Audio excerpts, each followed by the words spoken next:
함께 은혜 받으실 하나님 말씀은 스가랴입니다. 구약 성경 끝에서 두 번째 성경입니다. 38번째 스가랴입니다. 스가랴. 하나님이 기억하신다. 기억하시는 하나님, 그런 뜻입니다. 하나님이 무엇을 기억하실까요? 1장 1절부터 6절까지 한 절씩 교독하시겠습니다. 다리오 왕 제2년 8째 달에 여호와의 말씀이 iddo의 손자 베레야의 아들 선지자 스가랴에게 임하니라. 이르시되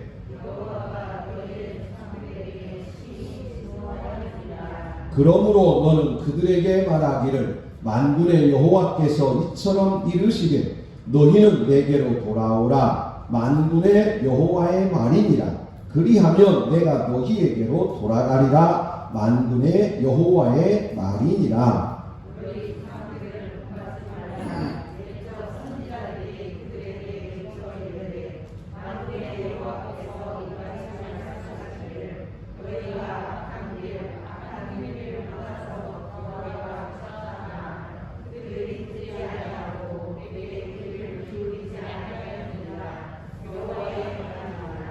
너희 조상들이 어디 있느냐? 또 선지자들이 영원히 살겠느냐?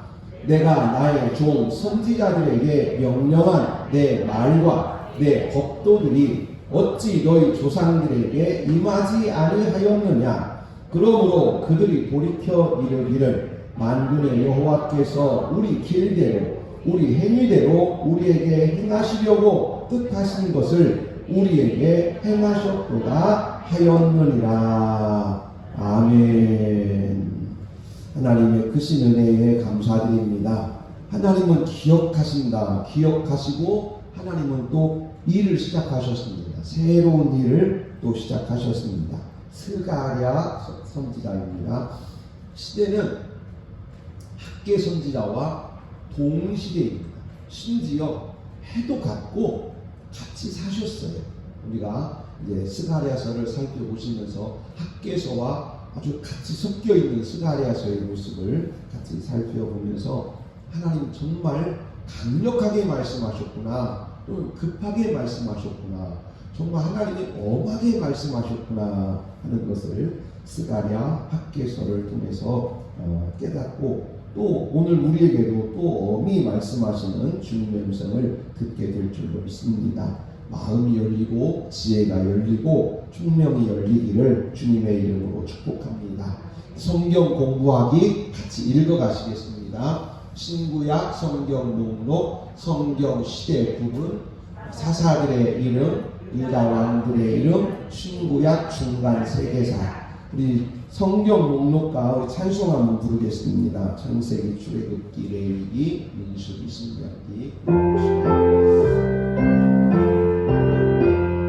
창세기, 출애굽기, 레위기, 민수기, 신명기, 여호수아, 사사기, 룻기, 사무엘, 사라, 여관기, 사마, 역대사라, 에스라, 느헤미야, 에스고, 욥기, 시편, 잠언, 전도서, 아마, 이사야, 예레미야,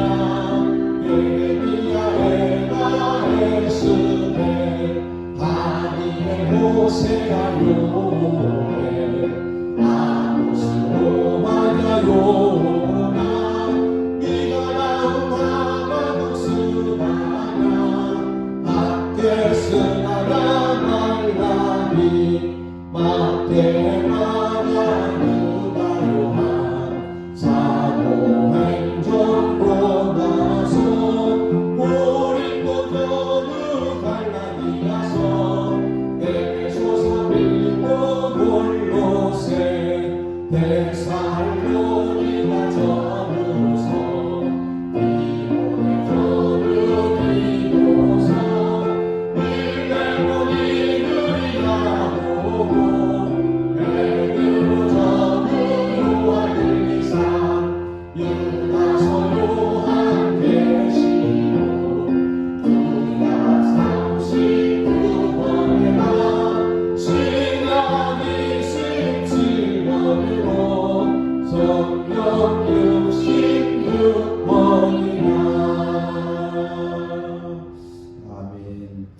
교회 온 지가 만 9년째 들어가는 것 같아요. 만 9년째 들어가는데 설교를 시작할 때부터 처음부터 매주 성경을 한 권씩 지금까지 계속 해왔어요. 처음에는 오후 예배 때 하다가 계속 하다가 코로나 때문에 수요일로 이어서 계속 했습니다. 지금 우리가 가고 있는 오늘 스가랴가 몇 번째냐면 제가 찾아보니까 5번째예요. 작은 시간이 아니에요. 지금 5번을 계속 돌고 있는 거예요. 창세기부터 요한계시록까지를 5번째 하고 있는 거예요. 지금 5번째 하고 있어요. 21년 6월 달에 제가 보니까 21년 6월 달에 한 번 했고 지금 코로나 때만 해도 벌써 2번째 지금 가고 있습니다. 그러니까 작은 시간이 아니에요. 계속해서 어떻게든지 절대로 머뭇거리지 말고 계속 하시기를 바랍니다. 계속해서 창세기부터 요한계시록까지 계속해서 반복해서 듣고 또 계속해서 반복하는 게 쉬운 건 아니에요. 같은 걸 반복하는 게 제일 힘든 거예요. 똑같은 걸 반복하는 게 때로는 지치고 어려운 것이거든요. 그러나 그것이 확실히 몸에 배기만 하면 정말 좋습니다. 좋은 습관은 몸에 꼭 배야 되는데 성경을 통으로 전체로 보고 전체로 읽을 수 있는 성경 읽기에 좋은 습관이 꼭 들여졌으면 좋겠습니다. 우리 성도님들 성경 읽기에 좀 더 힘을 내시고 다시 한번 성령님의 도우심을 구하기를 바랍니다. 성경 시대 구분입니다. 창조 시대, 족장 시대, 출애굽 광야 시대, 정복 시대, 사사 시대, 통일 왕국 시대, 분열 왕국 시대, 포로 시대, 포로 귀환 시대, 중간 시대, 복음 시대, 교회 시대. 오늘 스가랴는 회복 시대, 포로 귀환 시대입니다. 창조 시대, 창세기 1장에서 11장, 천지 창조에서 아브라함의 아버지 베라까지. 족장 시대는 아브라함부터 이삭, 야곱, 요셉까지입니다. 창세기 12장에서 50장, 그리고 욥기가 해당됩니다. 사사시대 온니엘부터 사무엘까지 약 340년입니다. 사사들이 12분이 있습니다. 온니엘, 에봇, 삼갈, 드보라, 기드온, 돌라, 야일, 입다, 입산, 엘론, 압돈, 삼손. 사무엘도 사사입니다. 사무엘도 사사입니다. 그러나 사사기에는 기록되어 있지 않기 때문에 사무엘도 사사라는 건 따로 또 기억해 주시고요. 통일 왕국입니다. 사사시대가 끝나고 이제 왕이 세워집니다. 그 첫 번째 왕이 사울왕, 두 번째 왕은 다윗왕, 세 번째 왕은 솔로몬 왕입니다. 솔로몬 왕까지를 통일 왕국 이렇게 말하고 솔로몬 왕이 돌아가시고 나서 나라가 둘로 나눠집니다. 북쪽은 이스라엘, 남쪽은 유다.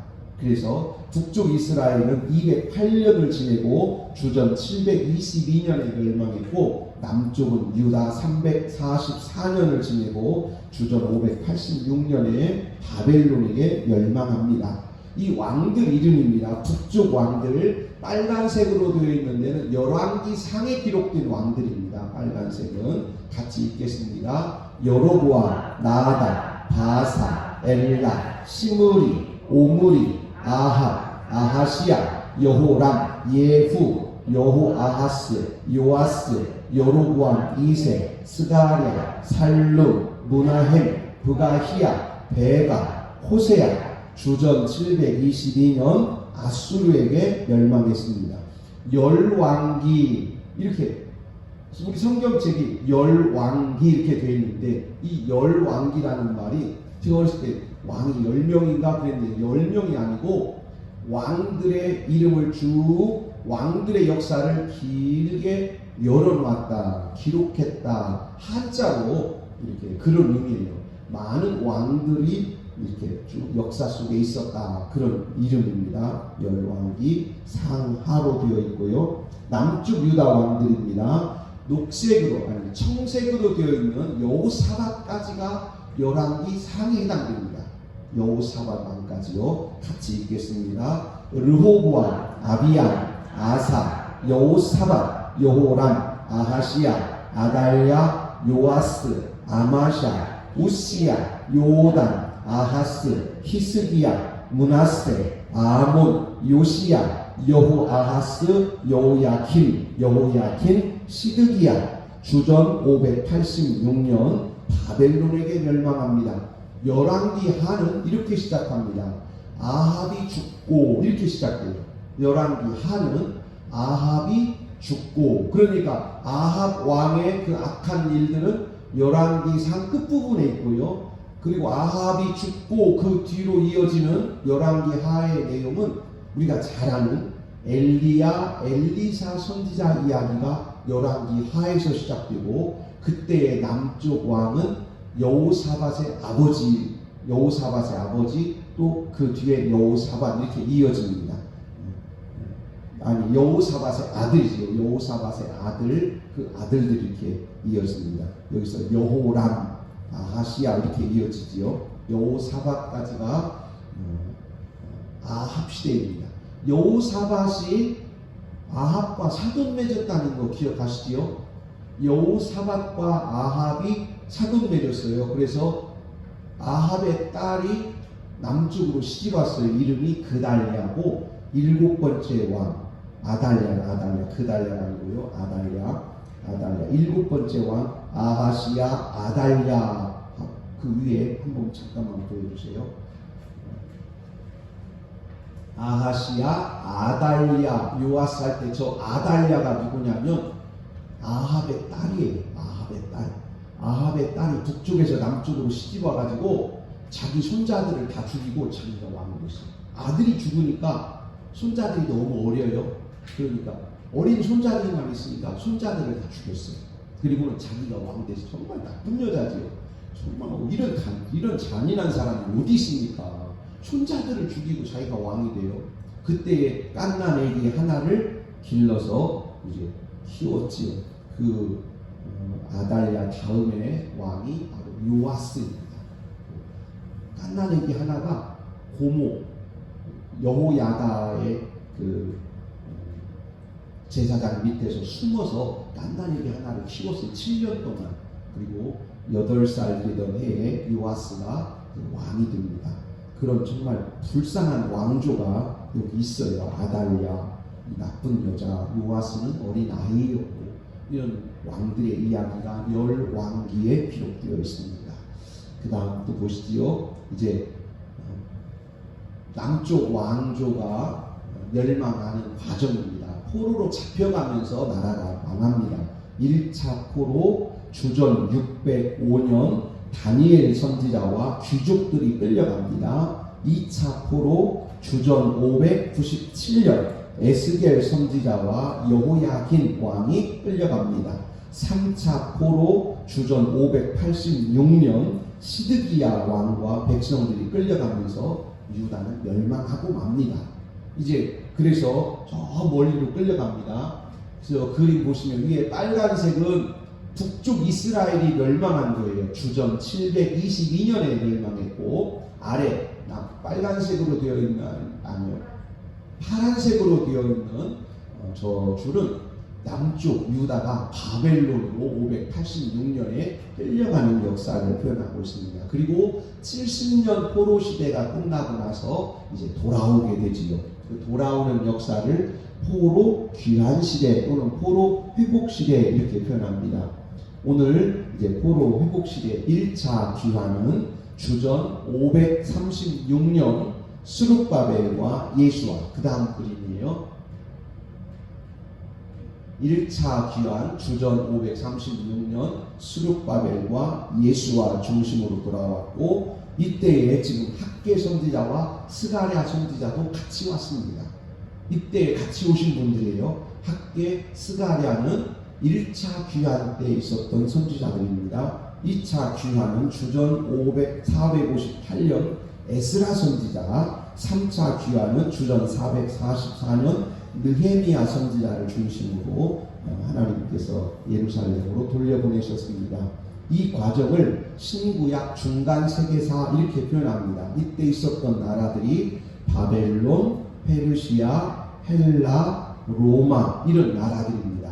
로마가 예루살렘을 식민지로 삼고 있었던 때에 베들레헴에서 예수님이 태어나시지요. 그리고 제자들을 가르치시고 복음을 전하시고 십자가에 죽으시며 구원의 길을 열어주셨습니다.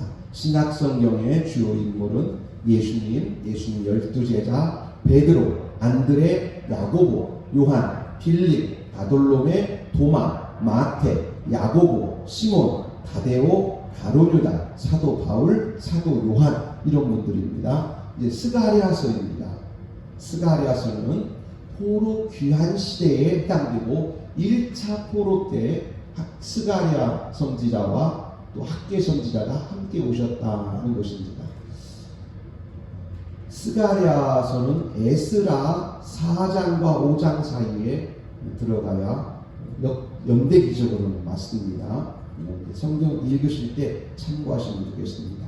스가랴 1장 1절이요. 같이 한번 읽겠습니다. 스가랴 1장 1절 시작. 다리오 왕 제2년 8째 달에 여호와의 말씀이 이도의 손자 베레가의 아들 선지자 스가랴에게 임하니라 이르시되. 아멘. 이 내용이 아주 비슷하게 학개 1장에도 그대로 되어 있어요. 이때가 주전 520년인데요. 스가랴서에는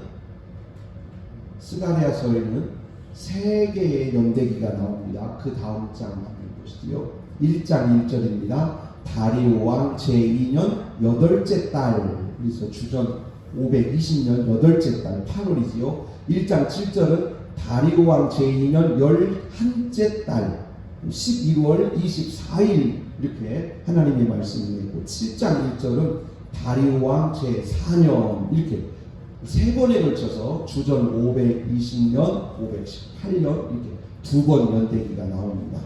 이제 학개서를 보실까요? 학개서에도 연대는 동일합니다. 연수는 똑같아요. 우리가 2023년 이렇게 하는 것처럼 똑같습니다. 다리오 왕 제2년 6째 달이에요. 6째 달. 스가랴서는 몇째 달이었지요? 8째 달. 8월이었다면 여기는 6월이에요. 6월. 학개 선지자가 2달 먼저 예언을 시작한 거예요. 그리고 7월 달에도, 아니 그 7장에는 11월 달까지 되어 있다면 오늘 학개서는 9월 24일까지가 학개 선지자의 어떤 예언의 시간들이었습니다. 스가랴서의 내용은 동일합니다. 성전을 건축하라. 따라서 한번 하시죠. 성전을 건축하라. 2번입니다. 구원자가 오셔서 이루리라. 구원자가 오셔서 이루리라. 너희가 성전을 건축했다고 다 이루어지는 건 아니고 하나님이 역사하신다. 성령이 역사하셔서 너희를 도우실 것이니까 걱정하지 말고 성전 건축해라. 그리고 3번입니다. 3번. 하나님 나라가 임하리라. 하나님 나라가 이 땅에 임하는 길은 성전을 건축하는 길이다. 땅 끝까지 복음이 전해지는 길은 성전을 건축하는 것이다. 다른 길은 없다. 온 세상 사람들이 구원받기를 원하느냐? 그러면 성전을 건축해라. 땅 끝까지 복음 전파되기를 원하느냐? 성전을 건축해라. 학개서는 이 백성이 거룩하게 살기를 원하느냐? 성전을 건축해라. 이 백성이 은혜롭게 살기를 원하느냐? 성전을 건축해라. 이것이 학개서라면, 스가랴서는 선교와 전도입니다.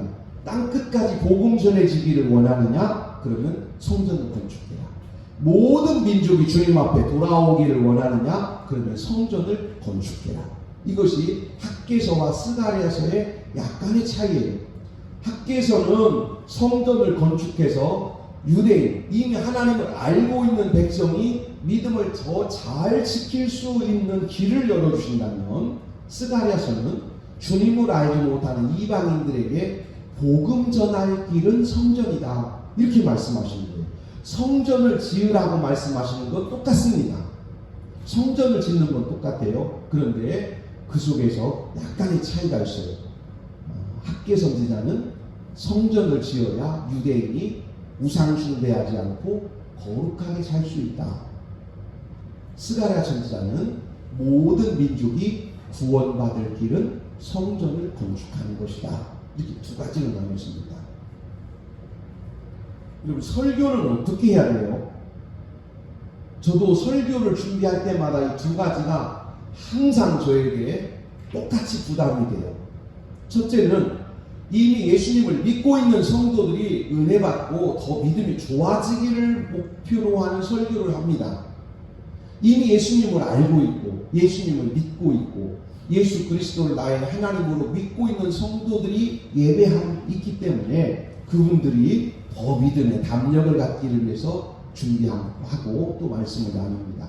또 한편으로는 아직 예배당에 와서 함께 앉아있긴 앉아있는데 아직도 주님을 모르고 아직도 믿음의 확신이 없고 구원의 확신이 없고 하나님이 누구신지에 대해서 때로는 의심하고 때로는 마음이 흔들리고 이런 분들도 아직 구원받지 못한 분들도 또 있어요. 그래서 이 두 가지가 동시에 있습니다. 어쩌면은 성전은 이 두 가지를 동시에 만족시키는 하나님의 역사가 있는 곳이에요. 그래서 학개서와 스가랴서는 성전을 건축하라 하는 말씀은 동일합니다. 그러나 학개선지자는 성전이 건축되어야 유대인이 우상 숭배하지 않고 하나님 바르게 섬긴다.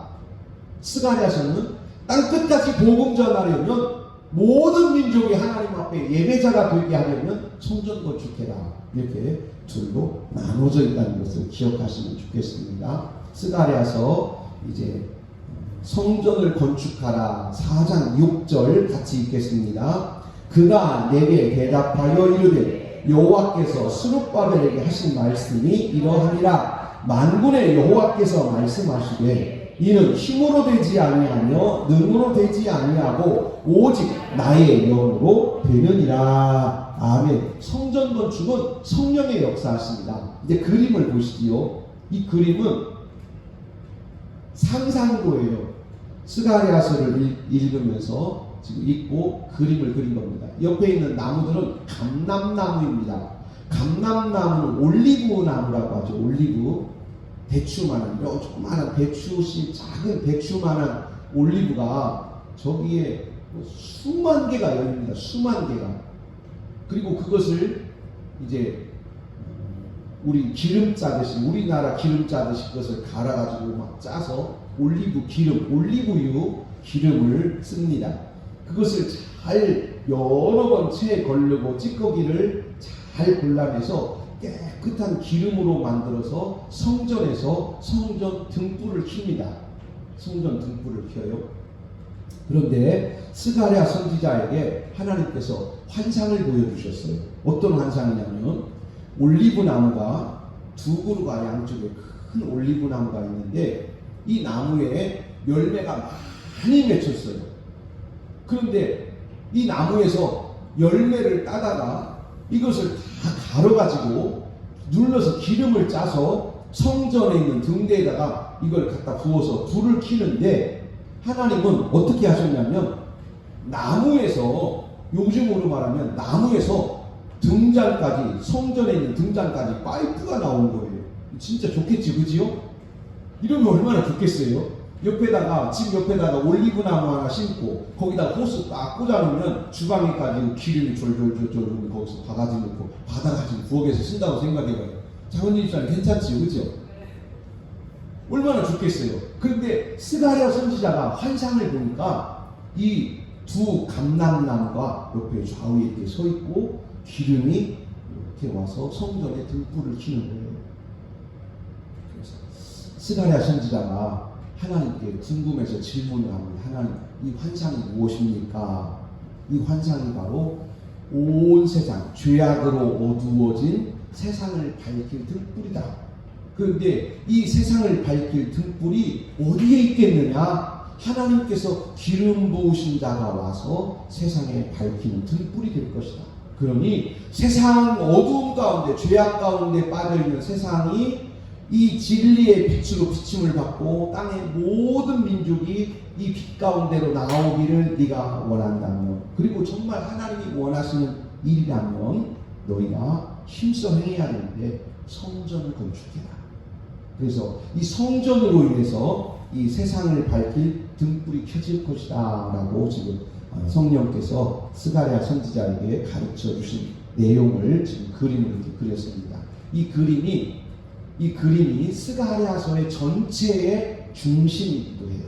이 그림을 기억하시면 좋겠습니다. 그래서 어두운 세상을 밝힐 등불이 켜져야 되는데 그 등불이 어디에 있느냐 하고 성전에서 켜진다. 성전에서. 8장 22절 읽겠습니다. 많은 백성과 강대한 나라들이 예루살렘으로 와서 만군의 여호와를 찾고 여호와께 은혜를 구하리라. 아멘. 예루살렘 어디로 올까요? 성전으로 온다는 거예요. 예루살렘 성전에 와서. 즉 땅의 모든 민족이 예루살렘 성전으로 와서 하나님을 만나게 될 것이다.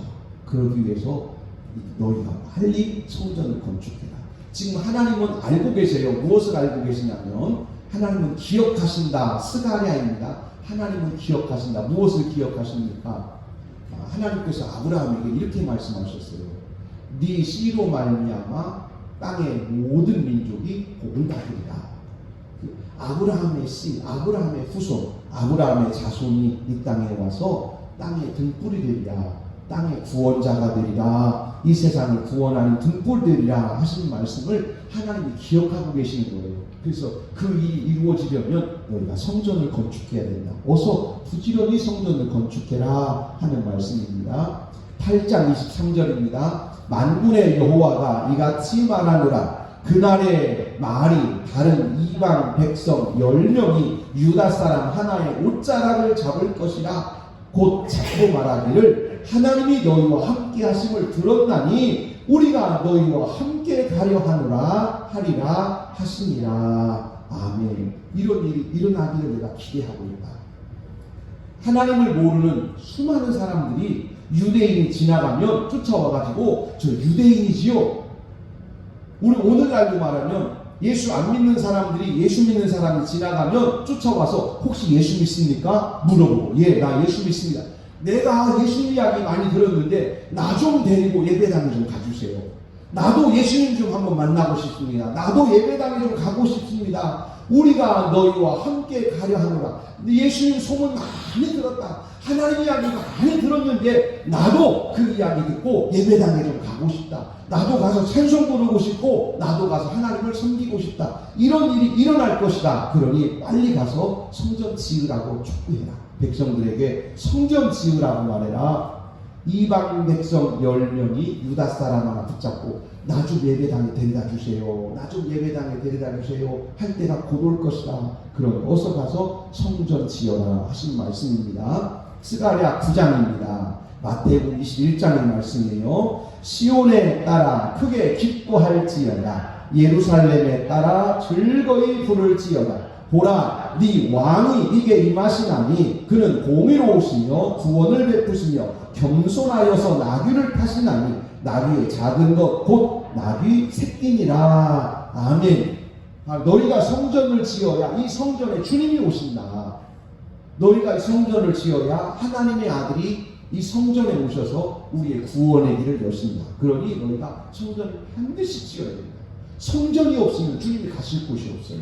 성전이 없으면 주님께서 일하실 곳이 없습니다. 그래서 지금 스가랴 선지자를 통해서 빨리 성전을 지으라고 백성들에게 이야기해라. 13절입니다. 13장 1절입니다. 그날에 죄와 더러움을 씻는 셈이 다윗의 족속과 예루살렘 주민을 위하여 열리리라. 만군의 여호와가 말하노라. 그날에 내가 우상의 이름을 이 땅에서 끊어서 기억도 되지 못하게 할 것이며 거짓 선지자와 더러운 귀신을 이 땅에서 떠나게 할 것이라. 아멘. 예루살렘에서 온 세상의 죄를 씻는 샘물이 터져 나올 것이고 모든 더러운 것, 이단과 귀신과 또 거짓 선지자들은 다 그 은혜의 물결에 다 씻겨져 떠내려갈 것이다 하는 말씀입니다. 요한복음 7장입니다. 요한복음 7장 38절. 나를 믿는 자는 성경의 이름과 같이 그 배에서 생수의 강이 흘러나오리라 하시니. 아멘. 여기뿐만이 아니고 그 다음 또 한번 보시죠. 요한복음 4장으로 예수님께서 사마리아 여인과 나누신 말씀입니다. 예수께서 대답하여 이르시되 이 물을 마시는 자마다 다시 목마르려니와 내가 주는 물을 마시는 자는 영원히 목마르지 아니하리라. 내가 주는 물은 그 속에서 영생하도록 솟아나는 샘물이 되리라. 아멘. 이 말씀도 실제 사실은 스가랴서 말씀이죠. 스가랴서에서 영원히 솟아나는 샘물 같은 말씀을 예수님께서 예루살렘에 주시겠다 하는 말씀이고, 예수님께서 온 세상의 생수이시다라는 말씀을 지금 선포하신 것입니다. 그날에, 즉 성령의 역사가 온 땅에 이렇게 임하는 그날에 있습니다. 44장 20절.